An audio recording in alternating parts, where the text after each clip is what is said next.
Los buenos días al secretario de la Presidencia, con quien ya estábamos conversando. Obviamente hay muchos temas que lo involucran. Ha sido, junto con el presidente electo, una de las caras más visibles. Ayer, por ejemplo, en la tarde recibió a una delegación, a la delegación del Frente Amplio, por el tema de los cargos en el gobierno.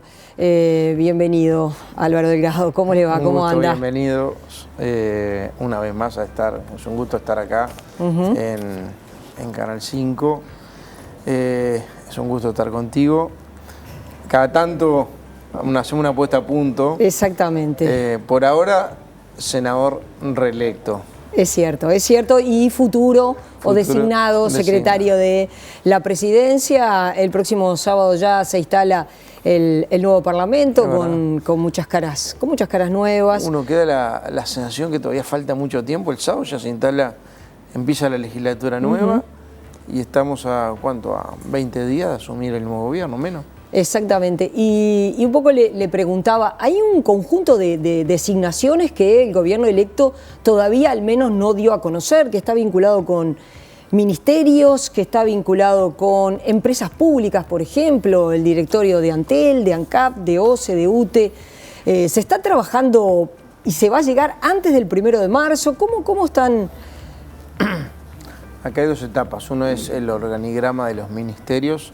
El presidente electo quiso en esta transición darle una impronta de mucha acción y pocos días después del balotaje había designado a los ministros, a los subsecretarios y a los directores generales de cada uno de los ministerios. Con el agregado que además no es de un solo partido, ¿no? Es una coalición de 5 partidos liderada por el Partido Nacional o por Luis, pero son 5 partidos donde hay ministros, secretarios y directores generales de los ministerios de todos los partidos. Es más, con el agregado que en algunos casos hay ministros y subsecretarios de partidos diferentes.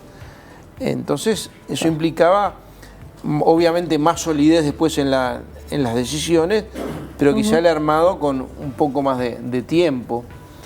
Ahora se está trabajando en el armado, lo está haciendo el presidente electo junto con los ministros en el organigrama de los ministerios, que eso sí es necesario para tenerlo a partir del 1 de marzo y en los primeros días para que cada ministro pueda designar sus directores.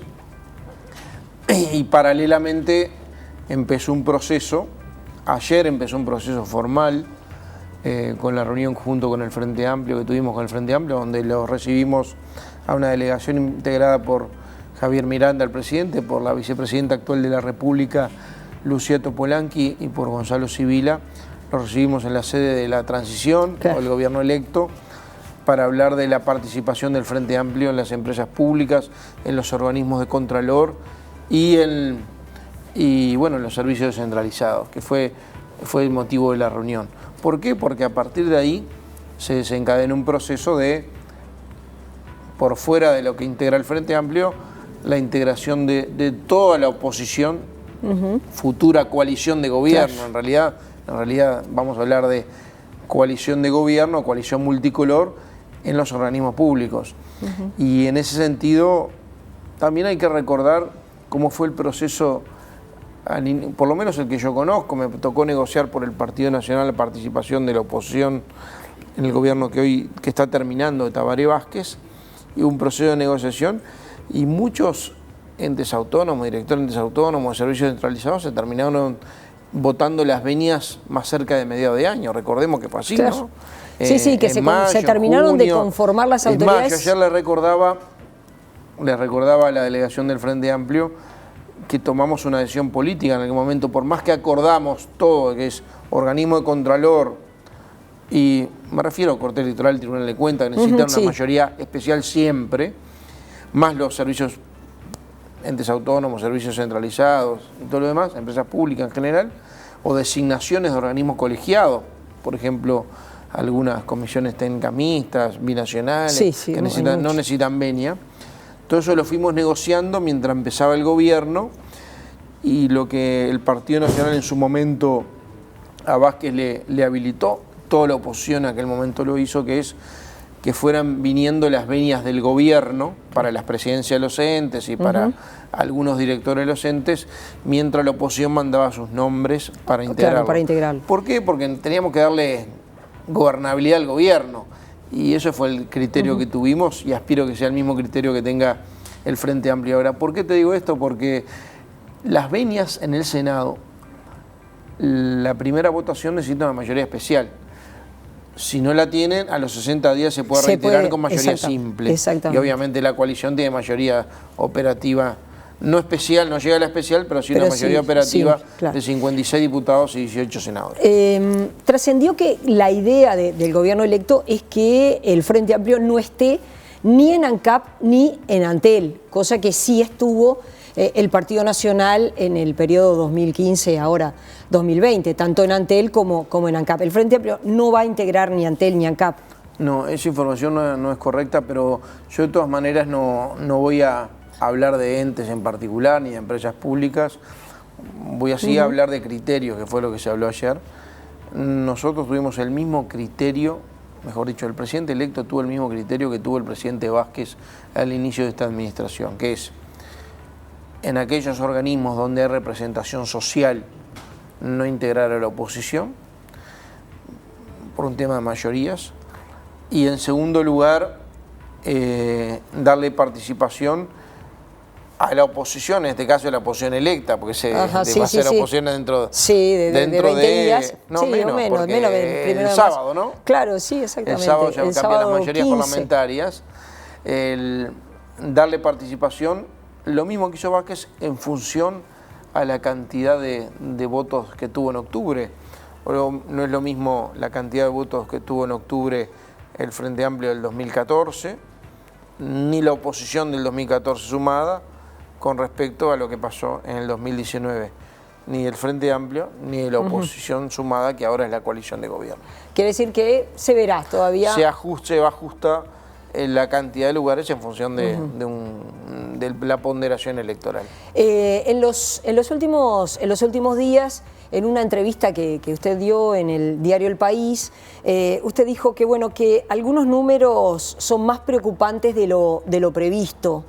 Y en las últimas horas a esas declaraciones suyas, que después vi que se extendía después hablando con otros colegas, incluso con el informativo de TNU, el actual ministro de Economía, Danilo Astori, salió a contestar. Vamos a ver qué era lo que decía Danilo Astori y después quiero su visión al respecto. Con gusto. Hace un balance totalmente desequilibrado e ignorante de la realidad, que no comparto en absoluto, porque se olvida de los 17 años de crecimiento consecutivo que le dieron al país una transformación muy importante hacia el futuro, se olvida de todas las transformaciones estructurales que hemos hecho, omite absolutamente las mejoras en el campo social. Y allí teníamos algo de lo que decía Danilo Astori, ¿verdad? Se presenta, bueno, la gente se pregunta, bueno, ¿cuál es verdaderamente la realidad de cómo está la economía uruguaya? A ver, nosotros no voy a obviamente debatir con Astori, porque además no estamos discutiendo 17 años para atrás, mejor dicho, ni 15 ni 14. Estamos discutiendo la realidad de hoy, el país que hereda el próximo gobierno. Eso es lo que estamos discutiendo. No estamos discutiendo para atrás, estamos discutiendo qué recibimos, qué recibe la gente, porque en definitiva gran parte del sentido de las auditorías que el presidente electo definió hacer tiene que ver con cuál es el punto cero y que la gente conozca cuál es la realidad del país que recibe una nueva administración, sobre todo cuando la gente decidió cambiar de gobierno. Después de 15 años de gobierno con mayoría propia del Frente Amplio, en octubre más de 6 de cada 10 uruguayos decidieron cambiar. Y entre otras cosas decidieron cambiar por muchas cosas, por desgaste, por el tema de seguridad. Uno puede tener la interpretación que quiera. También por temas económicos. O sea, por la situación económica, por la expectativa económica. Hoy estamos recibiendo un Uruguay con cerca del 5% de déficit fiscal. Hace 35 años que no hay estos niveles de déficit fiscal, son 2.900 millones de dólares. Estamos recibiendo, porque además, más allá de que la información de la transición sea buena, puede compartirla o no, Yo digo, la transición es fluida, es buena, es republicana. En algunos casos los datos son datos y punto. Nosotros podemos no compartirlos. Y obviamente fuimos críticos con la gestión, por algo le pedimos a la gente un cambio y la gente votó cambiar. Con un nivel de inversión frenado, con una inflación fuera de rango meta, con una deuda creciente y además con algunos elementos agregados que hacen quizá los primeros datos más preocupantes de los que habíamos previsto. Hace poco tiempo atrás, pocos días, la Unidad de Gestión de Deuda del propio Ministerio de Economía emite una proyección para el 2020 donde en la Administración Central el déficit se aumenta casi por 10. Entonces, lo mismo que algunos préstamos que se están negociando y algunos firmados en los últimos tiempos que obviamente condicionan el pago en el gobierno siguiente. ¿Y eso qué Lo puede que estoy diciendo, quiero decir, nosotros debemos ser muy claros con la gente cuál es el punto de partida, dice usted, a su criterio. Y obviamente vamos a tener visiones diferentes con la historia. Claro, pero el tema es cada uno puede hacer el relato que quiere. Nosotros lo que tenemos, o por lo menos lo que estamos haciendo, es el relato de la realidad. Y esa realidad, ¿qué consecuencias tiene en este sentido? Por ejemplo, el Partido Nacional en campaña señaló que iban a haber ahorros anuales de 900 millones, que eso se proponían hacerlo. A la vez, a principios de año se discutió con el gobierno si subir o no subir la tarifa. El gobierno tomó la decisión que en enero no se subía. Entonces, lo que uno se pregunta es, el gobierno asume en marzo y viene aumento de algunas tarifas de acuerdo con el desempeño de las empresas públicas. ¿Es así? Eso para empezar. No, primero, no hay una decisión tomada, se está todavía tomando. No. Obviamente hay un dato de la realidad, que cuesta más de 400 o cerca de 500 millones de dólares, que es una innovación que el gobierno tuvo este enero, diferente a los 14 años que tuvo el gobierno Frente Amplio. Todos los eneros el gobierno ajustó las tarifas públicas, se ajustan salarios, se ajustan pasividades y se ajustan las tarifas. En algunos casos las ajustó por encima del IPC, en este caso no las ajustó ni siquiera por el IPC, o sea, el costo que tiene el IPC dentro de los costos de tarifas, entre otras cosas la parte salarial que tienen las tarifas, no los ajustó. Por primera vez en 15 años decidió no ajustar las tarifas, cero fue el ajuste. Con lo cual desacopló eso. Y hubo obviamente acá una falta de ingresos al flujo económico de la proyección del 2020 de por lo menos entre 400 y 500 millones de dólares. ¿Qué pasa con eso? Nosotros seguimos con el mismo compromiso. Quizás haya que trabajar un poco más en los ahorros y en la eficiencia. Y acá obviamente tenemos mucho que trabajar sobre el tema de eficiencia de gasto, sobre el tema de compra del Estado, sobre el tema de empresas públicas, porque si hay un compromiso es no ponerle más impuestos. Y acá hay un compromiso bien notorio del gobierno electo y del presidente de la calle Pou. Y tenemos un compromiso de ahorrar con dos objetivos, porque la agenda no es una agenda de ahorro, nadie se enamora de un ahorro. El ahorro es condición necesaria, pero no es suficiente. La agenda tiene que ver con la eficiencia, con la responsabilidad fiscal y tiene que ver con el desarrollo, con la actividad económica, con generar mecanismos para que la gente vuelva a invertir y vuelva a generar empleo, que es el principal, junto con la seguridad, problema que tienen los uruguayos. Acá lo que tenemos claro es que el ahorro tiene dos variantes. Uno es tratar de responsabilidad fiscal e ir mejorando las cuentas públicas, que realmente son muy importantes, los déficits, y que condicionan muchas veces la inversión, que a su vez condiciona el empleo. Y en segundo lugar, con una medida a mediano plazo, pero que sea sostenible en el tiempo y no coyuntural, que cambie toda la estructura de costos de las tarifas públicas, una rebaja estructural de la tarifa de combustibles y la tarifa de luz. Quiere decir que por ahora es el planteo, se está estudiando, se va hacia ese cambio estructural, pero no está previsto... Claro, el cambio estructural tiene que ver con el ahorro. Uno ahorra, el ahorro no es un fin en sí mismo, el objetivo del ahorro es no solo gastar menos, gastar mejor y tratar de ir mejorando las cuentas públicas, sobre todo cuando se viene gastando mucho más de lo que ingresa, lo que pasa que nivel. Y el segundo, tratando de poner objetivos en prioridades Prioridades. Y obviamente dentro de las prioridades está la rebaja de tarifas públicas. Cuando usted plantea en una entrevista que los números no son los esperados, la gente obviamente dije puede los pensar, números, algunos números son más preocupantes que lo esperado. que lo esperado, que lo previsto. Claro, pero el ciudadano puede decir, ¿qué me está queriendo decir? No, acá no hay pero digo decir... Transparencia, ¿sabes lo que hicimos? Tratar de ser transparencia y ser muy didáctico con la gente. Decir lo que estamos viendo, lo que está pasando, lo que estamos sintiendo y la información que estamos viendo. Obviamente hay una puesta a punto que hay que hacer con toda la información de la transición, que reitero, yo quiero también destacar eso, que es una transición fluida, que hay flujo de información, que uno no puede no compartir los contenidos los después. Contenidos, pero es otra cosa. Eso es otra cosa, por supuesto. Claro, entonces, ¿no? Por algo hay un cambio de gobierno. Eso yo también lo quiero señalar, sí, Ana María, algunos números preocupantes no están anunciando cambios en una ecuación económica. Hay que trabajar un poco más vinculado a temas de ahorro y a algún tema de eficiencia. Pero bueno, también es una advertencia decir, vamos a hacer una transición donde no innovemos demasiado, ¿no? Si bien el gobierno, y acá tenemos que ser muy claros y somos muy respetuosos, el gobierno gobierna hasta el 29 de febrero, me parece que aquellos temas que impactan en el futuro gobierno en este periodo de transición, hay que a una informarlos, semana, o a 15 días o a un mes de cambio de gobierno, pero que impactan en la próxima transición, me parece que deberían estar arriba de la mesa en un ámbito de información, yo me animaría a decir también de consulta. Respecto a la ley de urgente consideración, que bueno, es muy vasta, tiene muchos artículos, han aparecido diferentes colectivos, desde los fiscales, abogados penalistas, la cátedra, cuestionando algunos aspectos de esta ley. Desde el PIT-CNT se ha dicho que se espera una mayor discusión y cambios.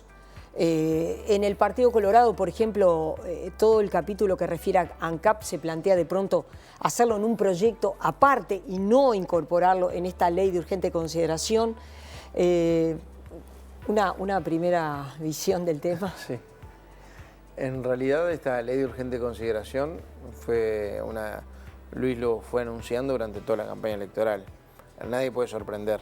Está previsto en la Constitución y el tema es aprovechar el primer semestre del Parlamento, que generalmente no son semestres demasiado productivos en cuanto a la generación de leyes cuando empieza un gobierno. Claro. Entonces, aprovecharlo con plazos acotados previstos en la Constitución, parecidos a lo del presupuesto, porque bueno, por eso hay todo un pregobierno que estamos quizá todos un poco ansiosos en trabajar, en recibir, en escuchar, en dialogar, para entrar el 1 de marzo, no arrancando el auto, sino en tercera. La ley de urgente consideración, durante toda la campaña había un programa de gobierno del Partido Nacional y Luis hacía referencia a las coincidencias con el resto de los partidos políticos en ese momento de oposición. Y decía que iba a haber una ley de urgente consideración que queríamos que tratara la mayor cantidad de temas posibles y le iba dando a Rodrigo Ferrés, al doctor Ferrés, el que va a ser futuro prosecretario de la Presidencia, un destacado jurista, es administrativista, grado 4, que le fue dando conceptos que Rodrigo Ferrer, el doctor Ferrer, lo que tuvo que darle forma legal, ¿no? Claro. Redactarlo como proyecto de ley, articulado, con capítulo, dar un esqueleto jurídico al tema, con normas de referencia, con derogaciones de normas, con cambios de algunas, no solo con número de ley, sino con fechas. Es un trabajo realmente encomiable el que hizo y la verdad que hay que leerlo artículos. Y es grande, ¿no? Donde hay temas bien diferentes, desde la legítima defensa del policial hasta la derogación de la obligación de obligatoriedad de la inclusión financiera. Hay una cantidad de temas bien diferentes ahí. Cuando se tuvo el borrador de la ley de urgente consideración, el presidente electo le pide a Ferrés hacerle un adaptado al compromiso que firmamos los partidos políticos de la coalición que se llamó Compromiso por el País.